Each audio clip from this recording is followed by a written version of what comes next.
আজকে বেগুনের একটি রেসিপি তোমাদের সাথে শেয়ার করব, সেটা হলো ধনিয়া বেগুন বা ধনেপাতা দিয়ে বেগুন। তো চলো রান্নাটা শুরু করি। তো দেখো, বেগুনগুলোকে আমরা চাকা চাকা করে কেটে নিয়েছি। এরপরে আমরা এর মধ্যে দেব সামান্য পরিমাণে নুন, দেব হলুদ গুঁড়ো, দেব 1 স্পুন মতো বেসন, আর দেব 1 স্পুন চালের গুঁড়ো। খুব ভালো করে মেখে নেব। বেগুনগুলোকে ফ্রাই করার আগে আমি একটা পেস্ট তৈরি করে নেব। ধনেপাতা, বেশ অনেকটা পরিমাণে ধনেপাতা, আর দিচ্ছি 2টো কাঁচা লঙ্কা, আর দেব 8 থেকে 10 কোয়া মতো গার্লিক বা রসুন। এটাকে আমি মিক্সার গ্রাইন্ডারে পেস্ট করে নিচ্ছি।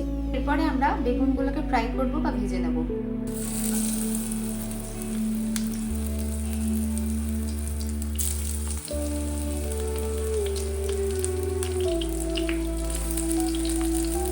বেগুনগুলোকে আমি একটু লাল করে ফ্রাই করছি।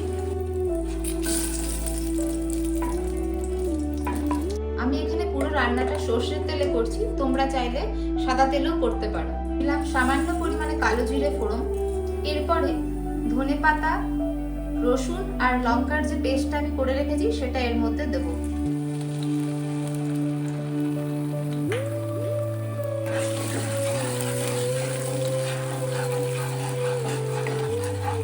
স্বাদ মতো নুন, খুব সামান্য পরিমাণে কাশ্মীরি মির্চ পাউডার, উপর থেকে খানিকটা লেবুর রস দেব।